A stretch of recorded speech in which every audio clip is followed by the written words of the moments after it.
teachers from the different departments communicate with their students towards effective classroom management? I believe that teachers communicate with the students with command, with all of the students coming from different departments, because without command, they will not listen to you. Even though that you look smart or you look like the teacher itself, you need to have command with your voice, because without command, they will not listen. Because if you will just appear there na like you're a tiny human being na parang mabait ka tingnan, without the command in sa voice mo, they would not take you seriously. First of all, as teachers, we impose house rules. Sa mga do's and don'ts, policy of each teacher.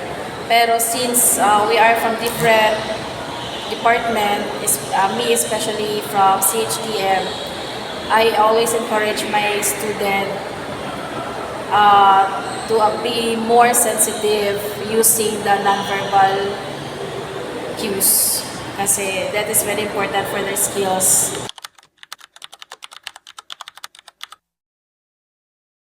Ay dili ko mga saba kung wala na ko na siya gisulti before.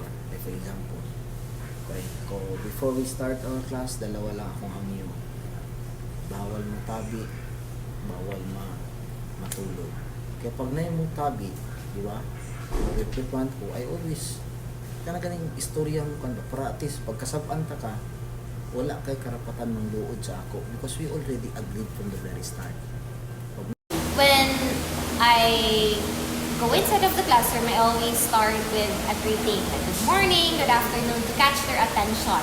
To say to them that I am in the classroom again. And then when I reprimand the students, sometimes I would there is what we call I forgot the term, but you would go closer to the students or to the student, and then you tell them with a non-verbal act na like you would look at them, or you would just stay near to them, that would tell na you are reprimanding them, or I will call their attention during the class discussion. Ganyan. And when I say goodbye to my students, I always have a spiel na that's the cue that I am saying goodbye to them. Ganyan. Sa CHTM, dili, we have that murag standard greeting, mabuhay madalayaw. But for me, kahit hindi pa mag-greet ang estudyante, I always ask them, how are you? How's your day? So that's the time mag-open up na sila hinay-hinay, and actually dira na maming ano yan yung problema. So you try to at least suggest a solution to their problem. The way I encourage people is I always start from myself. I was once like this, the same with you. Diba? Walay kalahian sa ato. So what makes us different? Why I reached this stage? Because I sacrifice, I earn it. Diba? Nakay utok, nakoy utok. Diba?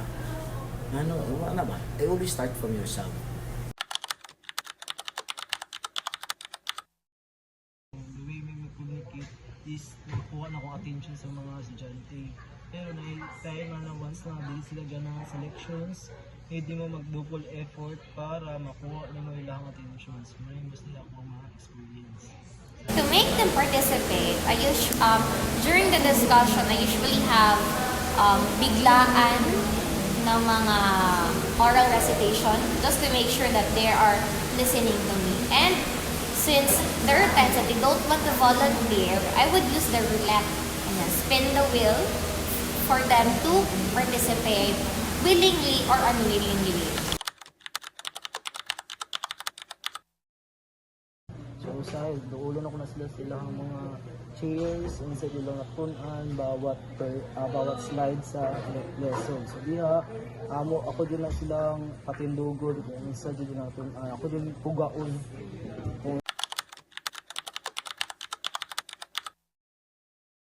Eye contact. Pag matudlo ka, always eye contact. Labi na sa mga criminology. Weakness sa lalaki, istoryahon mo siya sincerely. Pag lalaki na, char-char po na iyang kikita sa iyo.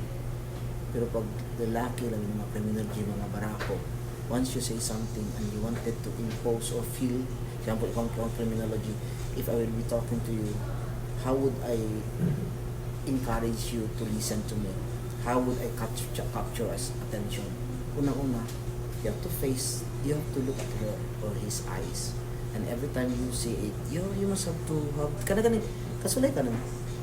Every time ang tao na iistorya, he is not just only convincing other people to believe in you, but what he is saying is he himself is convinced.